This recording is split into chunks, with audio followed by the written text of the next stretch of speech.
friends, welcome back to northwestern Pennsylvania, where in this episode we're going to be exploring some of the Allegheny National Forest and some of what I think are its best features.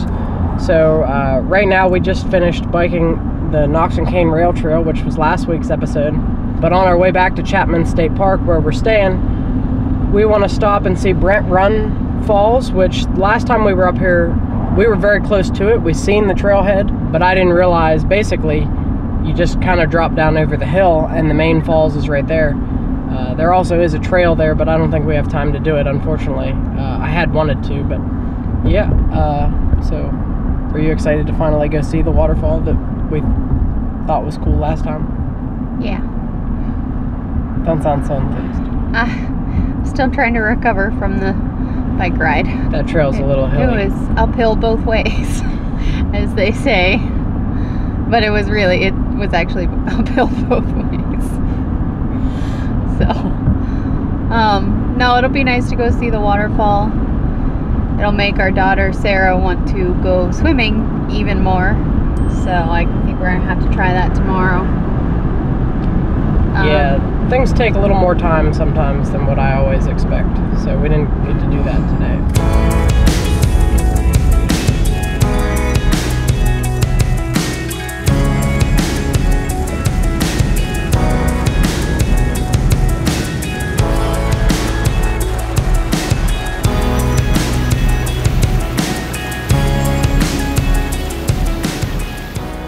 Well, friends, we're here at the Allegheny Reservoir, and right down there's the dam and Big Bend Overlook. We went to those last time we were here. It was pretty cool. I probably have some pictures I can show you. This lake and this stuff, this was all built to protect the city of Pittsburgh from the Allegheny River flooding. And there's quite a few dams and lakes and reservoirs up here in the northern parts of Pennsylvania, uncivilized areas, where they were able to build these to protect the major cities. Brent Run Waterfall, though, is right across the road here, so let's go take a look.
Is this worth a stop? Yeah, it's no go with Daddy. It's a nice, quick, easy one. I saw people coming from further up, but we don't have time to explore too much today. Yeah, there is a trail, and I think it's short. No falls, just cascades, and it probably would be beautiful, but we don't have time. You can find out about this and pretty much every other waterfall in the state of Pennsylvania in Jim Chaney's book, Waterfalls of Pennsylvania. I'll show it to you on the screen, and that's how we learned about this one.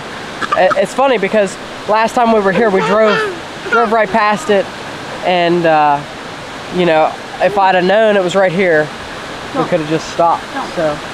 Don't. It's a neat one. It's got a lot of little, you know, sections of falls. It's pretty cool. The rocks are slippy.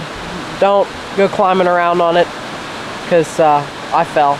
You don't want to fall. We're going to continue onward. We got to get propane, then we're going back to Chapman State Park, and we're going to take you on a stargazing adventure. So that's the first ever for the channel. Hopefully I can figure out the camera settings and stuff to get that going, and that's probably where we'll see you next.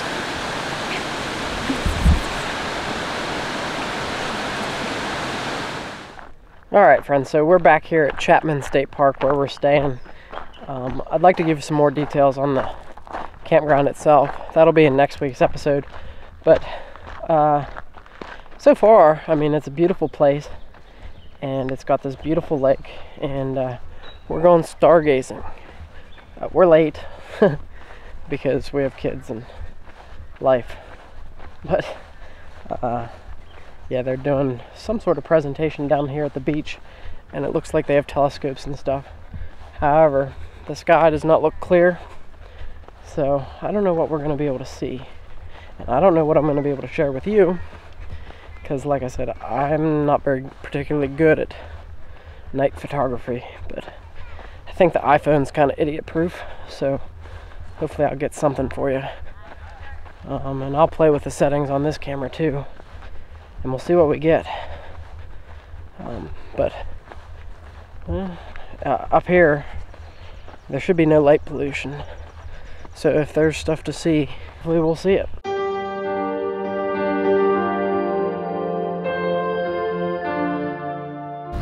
Their great spirit looked down at them, very saddened by this, that these animals were not getting along. So he thought, I'm going to teach them a lesson.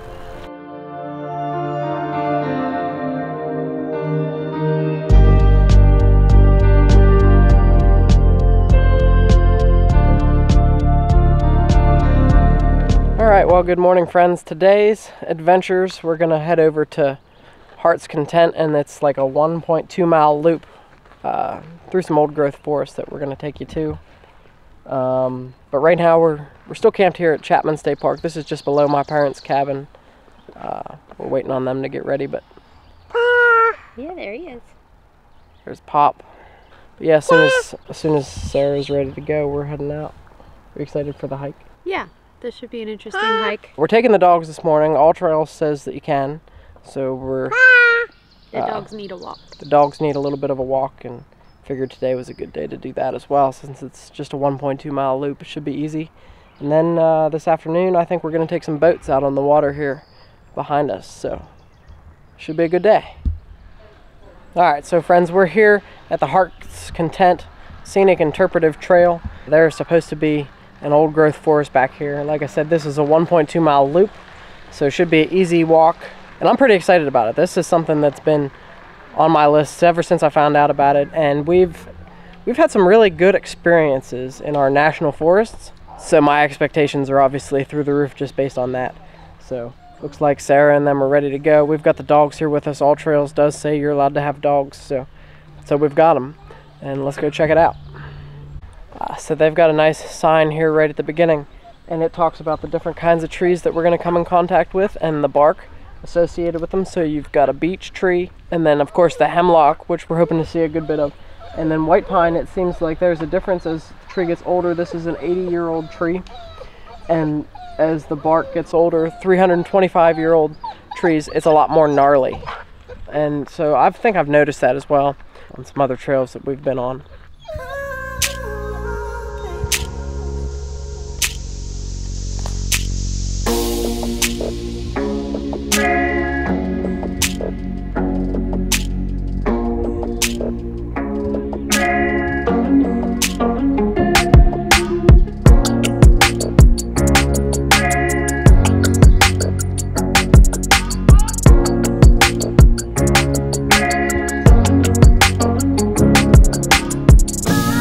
Friends, it has not taken us long to get into some big timber.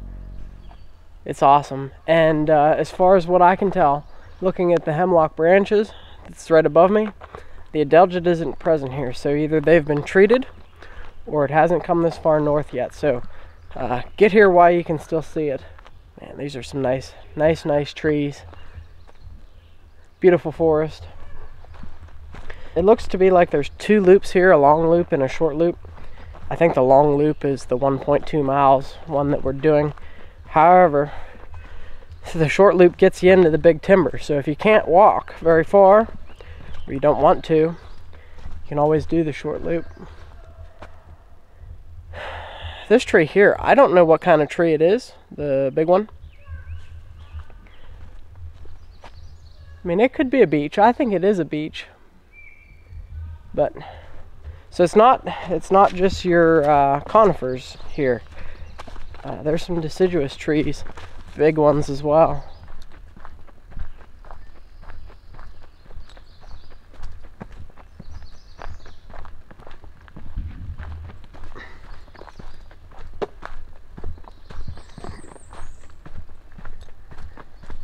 You guys might recall last year we walked through the old growth at Laurel Hill State Park, and it was right around this time of year. And this is like end of May, beginning of June, and I think it's the best time of year to walk through these kinds of things because your hemlocks, hopefully you can see here, they're starting to get the new growth. That means that spring is here, or going into summer, and but I just like them little lime green, like poofy new growth. It just, I don't know why, it just makes it a magical experience to walk through forest like this.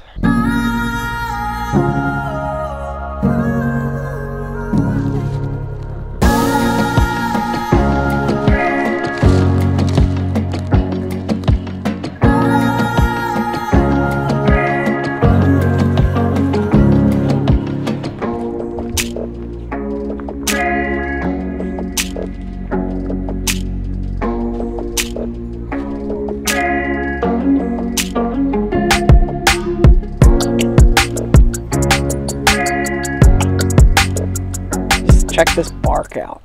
This is some gnarly bark. I mean, look at this. It's like this is huge.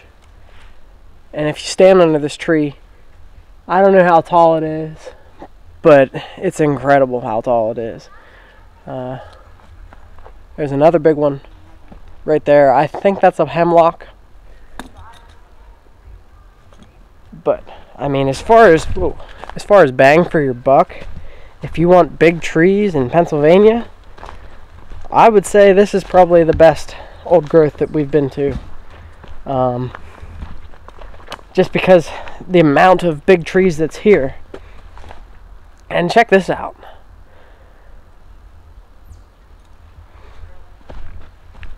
The ones on the ground, I mean, you know, it's sad that they died, but at the same time, it really gives you some perspective as to how big these trees are. And they are cool, covered in the green moss. And I love just the atmosphere with the ferns and stuff. It kind of, I feel like Frodo Baggins walking through the, you know, like in like the New Zealand, you know, area where they filmed Lord of the Rings. It's pretty cool. I'm enjoying this one.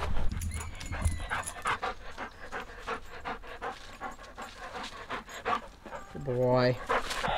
So there's a rock here, friends. You might be able to see it with a plaque on it, and it talks about how the lumber industry donated this land. There's 20 acres, and they donated it to the federal government for public use and enjoyment. So, you know, the lumber industry back in the day even, and this isn't the only instance of this, they realized that they basically were taking everything. It was all gone. If you know anything about Pennsylvania, it was a barren wasteland, and they realized that you had to save some of it because you were never going to get it back.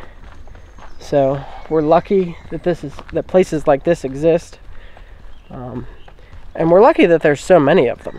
The only shame of it now is the adelgid, which is killing so many hemlocks.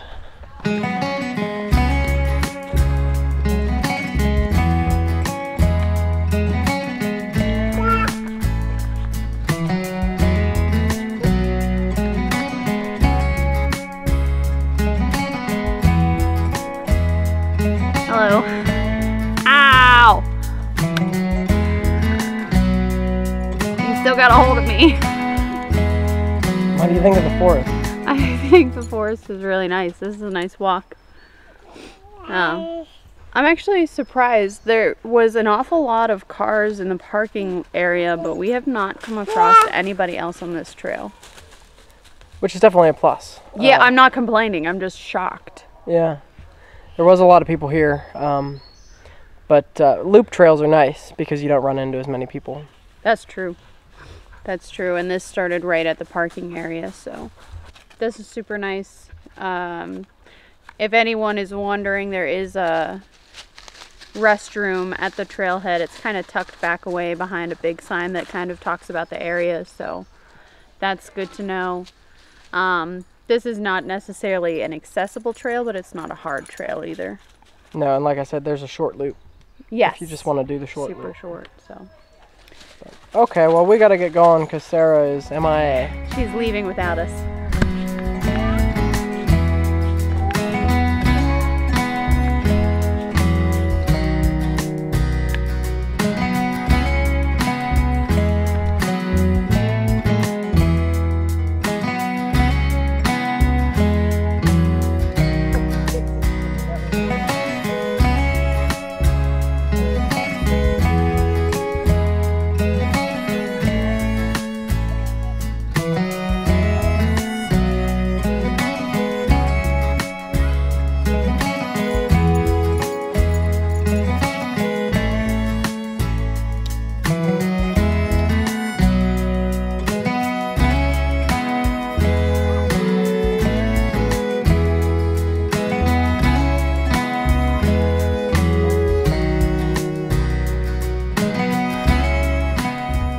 The big tree that you see behind me, the main part of it is a white pine.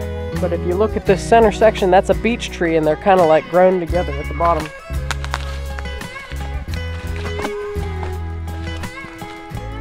Here's a better view of it. This is your beech and this is your white pine.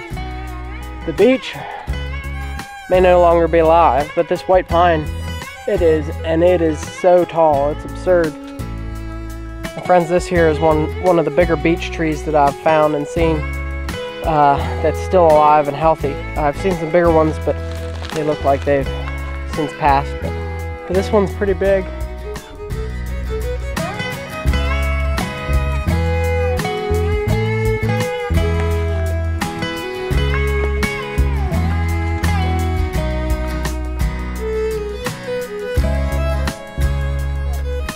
So behind me here you got an ash tree. It's unfortunately, it's no longer living, and such is the fate of all the ash trees in Pennsylvania and the surrounding states. And unfortunately that's where the hemlock is headed if the ash borer has not found a way to be controlled. It's really a shame.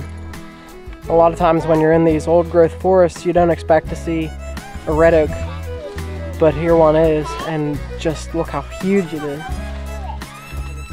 And Rachel's telling me that the bark looks like ski tracks, and that's how you can tell that it's a red oak tree. Well, because look, it's in lines up and down, and it crisscrosses back and forth, and you've got the white and then the dark. That's how I learned it at school. They called it ski tracks. Now I can't see anything else. It makes a lot of sense. And of course you can also tell by the red oak leaves on the ground surrounding it, and if it was fall you'd have acorns. But it's very neat, nestled in here with all these massive hemlocks. And of course it's no slouch itself in keeping up when it comes to size. Alright, now this one here behind me, it's not labeled, but it is a cherry tree. We have seen quite a few cherries in this forest, but I think this is by far the biggest that I've seen. And it's very impressive.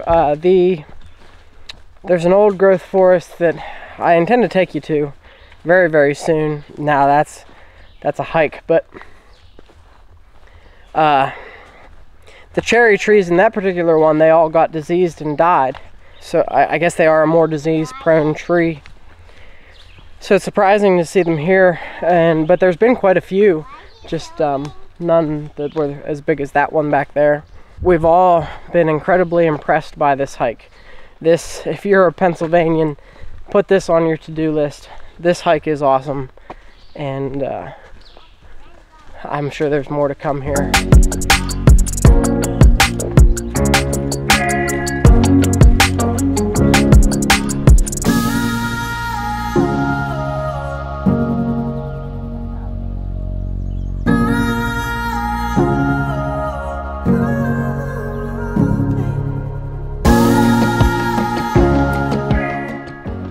friends, I just wanted to conclude this video by the sign here.